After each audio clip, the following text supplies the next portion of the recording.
Desobediência Civil, de Henry David Thoreau. Audiobooks Reserva Cognitiva.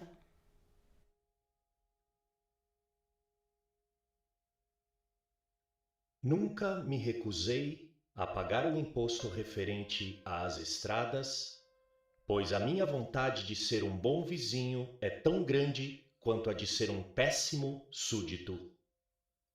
No que toca à sustentação das escolas, atualmente faço a minha parte na tarefa de educar os meus conterrâneos. Não é um item particular dos impostos que me faz recusar o pagamento. Quero apenas negar lealdade ao Estado. Quero me retirar e me manter efetivamente indiferente a ele.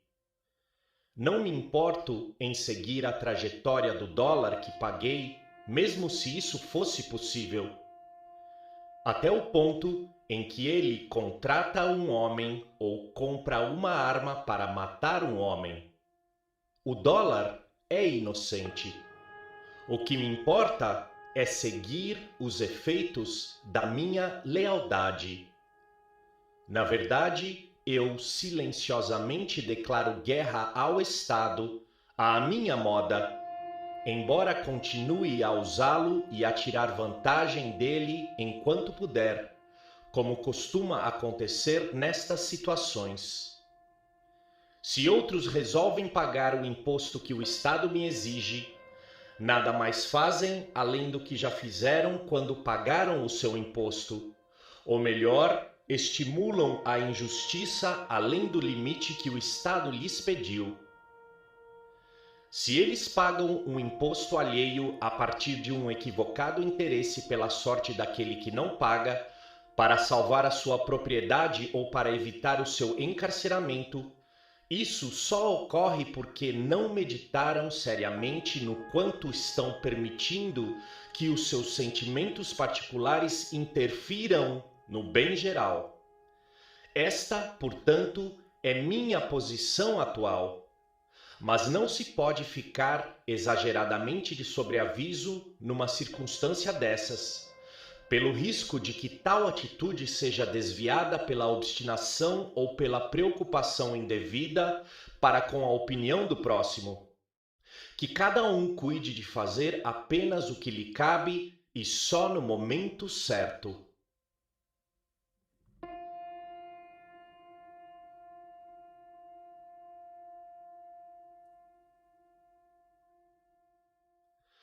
Por vezes penso assim: ora, esse povo tem boas intenções, mas é ignorante. Ele faria melhor se soubesse como agir. Por que incomodar os meus vizinhos e forçá-los a tratar-me de uma forma contrária às suas inclinações? Mas depois penso: não há motivo para proceder como eles ou para permitir que mais pessoas sofram outros tipos de dor. E digo ainda a mim mesmo: quando muitos milhões de homens, sem paixão, sem hostilidade, sem sentimentos pessoais de qualquer tipo, lhe pedem apenas uns poucos shillings, sem que a sua natureza lhes possibilite retirar ou alterar a sua exigência atual e sem a possibilidade de você, por seu lado, fazer um apelo a outros milhões de homens, por que você deveria se expor a tal força bruta avassaladora? Você não resistirá ao frio e à fome, aos ventos e às ondas com tanta obstinação. Você submete-se pacificamente a 1000 imposições similares. Você não coloca a cabeça na fogueira. Mas exatamente na medida em que não considero esta força inteiramente bruta, e sim uma força parcialmente humana, e em que avalio que mantenho relações com esses milhões e com outros muitos milhões de homens, que não são apenas coisas brutas ou sem vida, vejo também que é possível a apelação, Em primeira instância e de pronto, eles podem apelar ao Criador. Em segunda instância, podem apelar uns aos outros. Mas se ponho a minha cabeça no fogo de propósito, não há apelo possível a ser feito ao fogo ou ao Criador do fogo, e sou o único culpado pelas consequências.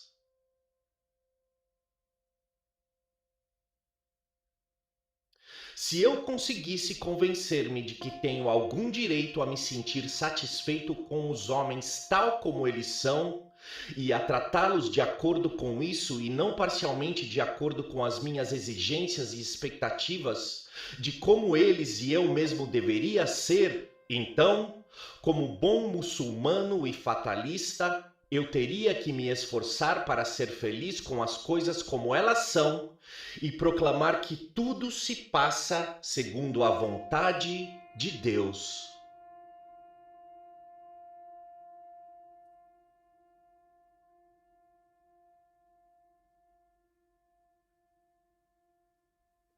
E, acima de tudo, há uma diferença entre resistir a essa força e a uma outra puramente bruta ou natural. A diferença é que posso resistir a ela com alguma efetividade. Não posso esperar mudar a natureza das pedras, das árvores e dos animais, tal como Orfeu. Não quero polemizar com qualquer homem ou nação. Não quero fazer filigranas, estabelecer distinções elaboradas ou colocar-me numa situação superior à dos meus vizinhos. Estou a buscar, posso admitir, até mesmo uma desculpa para aceitar as leis do país. Estou preparado até demais para obedecer a elas. Neste particular, tenho motivos para suspeitar de mim mesmo. E a cada ano, quando se aproxima a época da visita do coletor de impostos, surpreendo-me disposto a revisar os atos e as posições do governo central e do governo estadual, a rever o espírito do povo, para descobrir um pretexto para a obediência.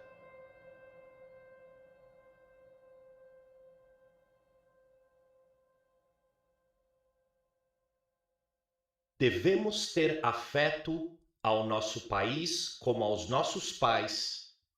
E se a qualquer tempo alienamos nosso amor ou indústria de fazer-lhes honra, devemos respeitar os efeitos e ensinar a alma.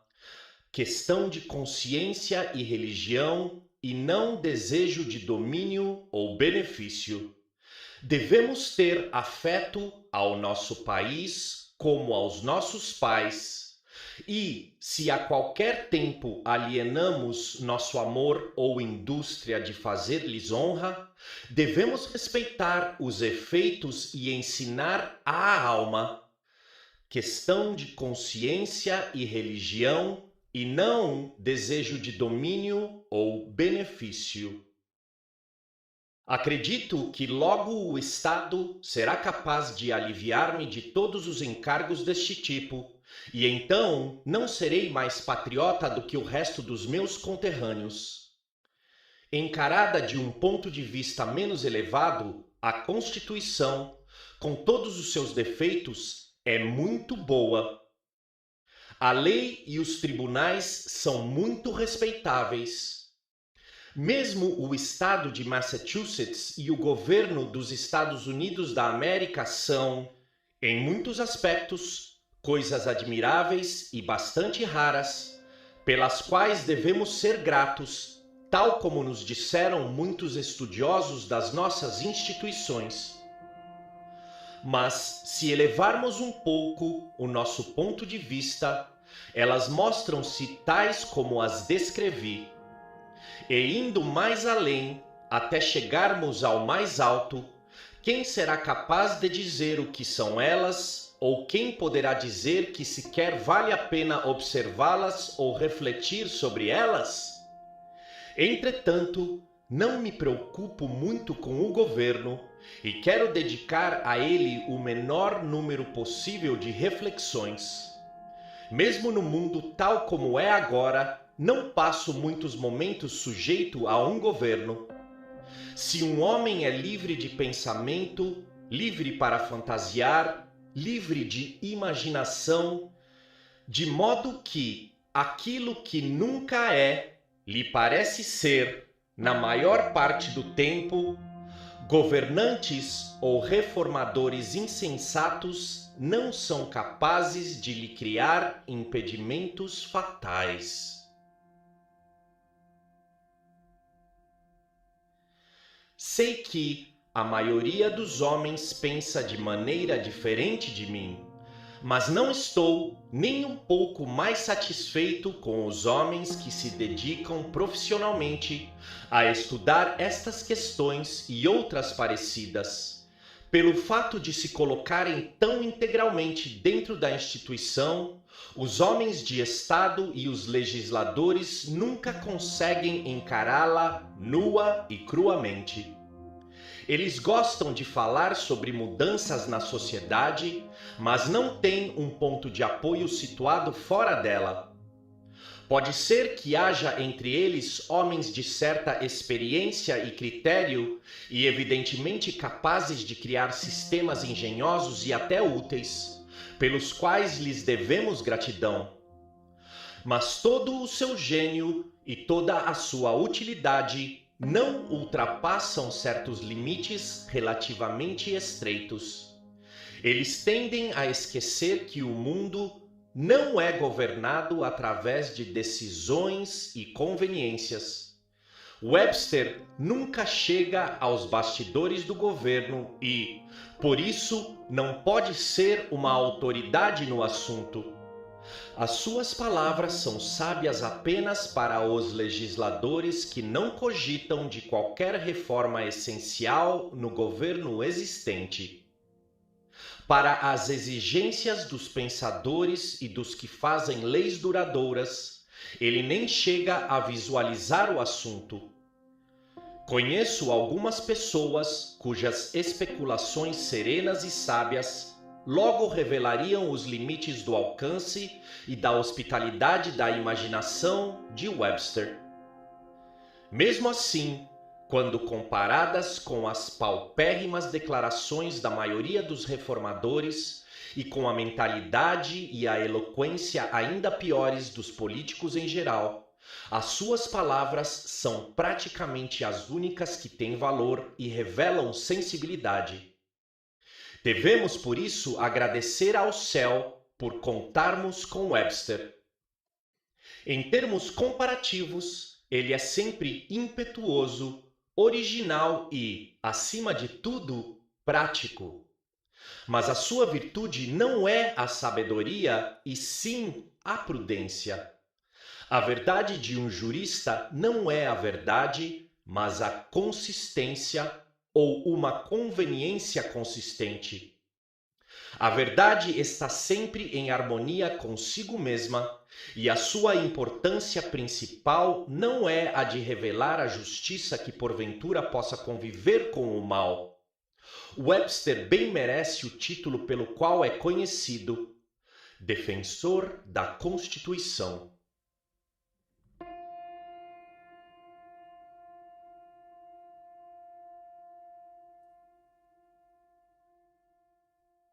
De fato, ele não precisa atacar, mas apenas armar a defesa contra os golpes alheios. Ele não é um líder, e sim um seguidor. Os seus líderes são os constitucionalistas de 1787. Eis as suas próprias palavras: nunca tomei e nunca pretendo tomar uma iniciativa. Nunca apoiei ou pretendo apoiar uma iniciativa que vise desmanchar o acordo original pelo qual os diversos estados formaram a União. Ao comentar a cobertura que a Constituição dá à escravidão, diz ele: já que é parte do pacto original que continue a escravidão. Apesar da sua agudeza e habilidade especiais, ele não consegue isolar um fato das suas relações meramente políticas para contemplá-lo nos termos absolutos exigidos para o seu aproveitamento pelo intelecto. Por exemplo, o que se impõe moralmente hoje em dia nos Estados Unidos no tocante a agir frente à escravidão. No entanto, ele arrisca-se ou é levado a formular uma resposta desesperada, tal como a que se segue, e insiste que fala em termos absolutos como um homem particular. A forma pela qual os governos dos estados onde existe escravidão decidem regulamentá-la é matéria de sua própria deliberação, pela qual são responsáveis perante os seus cidadãos, perante as leis gerais da propriedade, da humanidade e da justiça, e perante Deus. Quaisquer associações formadas em outro lugar, mesmo oriundas de um sentimento de compaixão humana, ou com qualquer outra origem, nada tem a ver com o assunto. Nunca lhes dei qualquer apoio e nunca darei. Que novo e original código de obrigações sociais pode ser inferido de palavras como estas? Para os que não conhecem as fontes mais puras da verdade, que não querem subir mais pela sua correnteza, a opção sábia é interromper a sua busca na Bíblia e na Constituição. Será aí que eles a sorverão com reverência e humildade.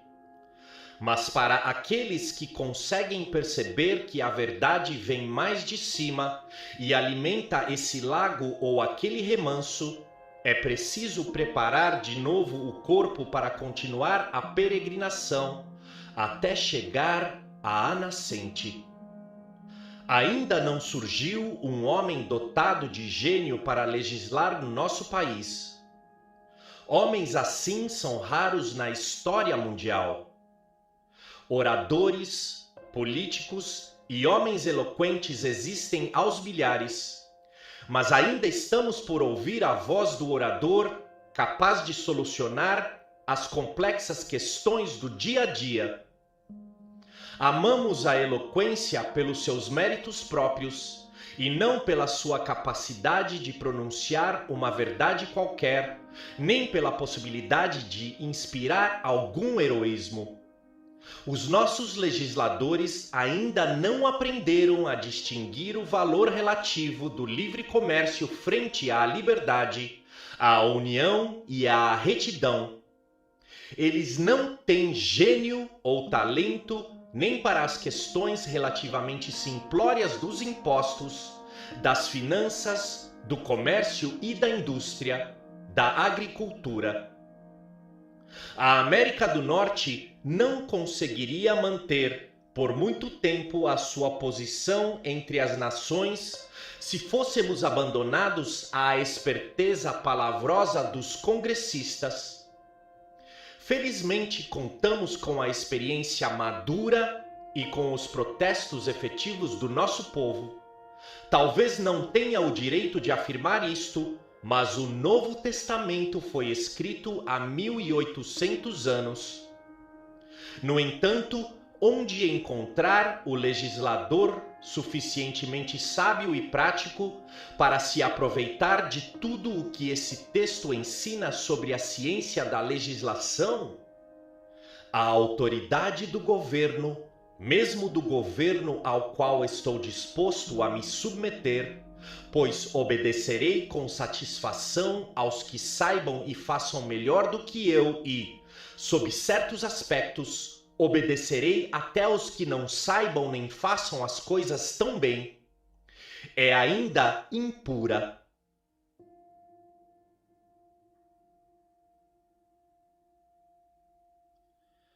Para ser inteiramente justa, ela precisa contar com a sanção e com o consentimento dos governados. Ele não pode ter sobre a minha pessoa e meus bens qualquer direito puro além do que eu lhe concedo. O progresso de uma monarquia absoluta para uma monarquia constitucional e desta para uma democracia é um progresso no sentido do verdadeiro respeito pelo indivíduo. Será que a democracia, tal como a conhecemos, é o último aperfeiçoamento possível em termos de construir governos? Não será possível dar um passo a mais no sentido de reconhecer e organizar os direitos do homem?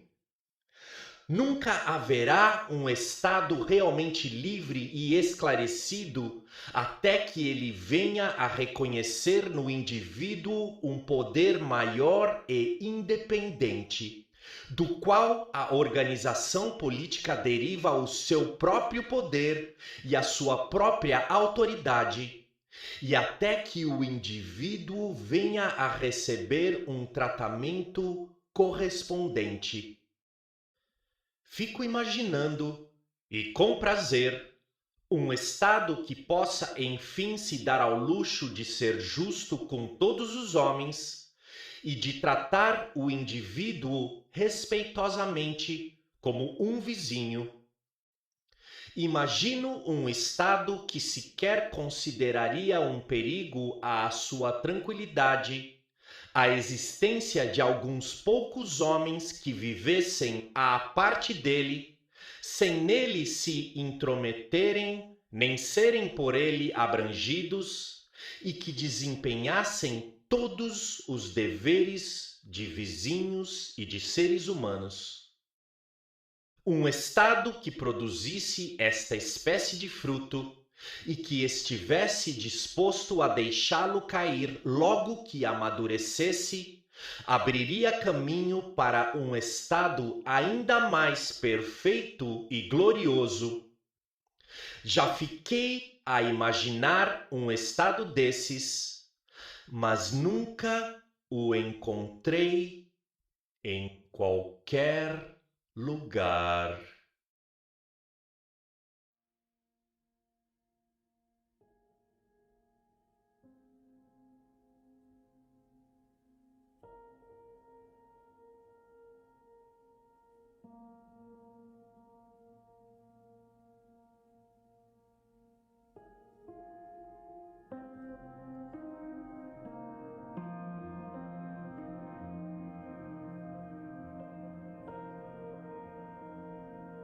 A Desobediência Civil, de Henry David Thoreau.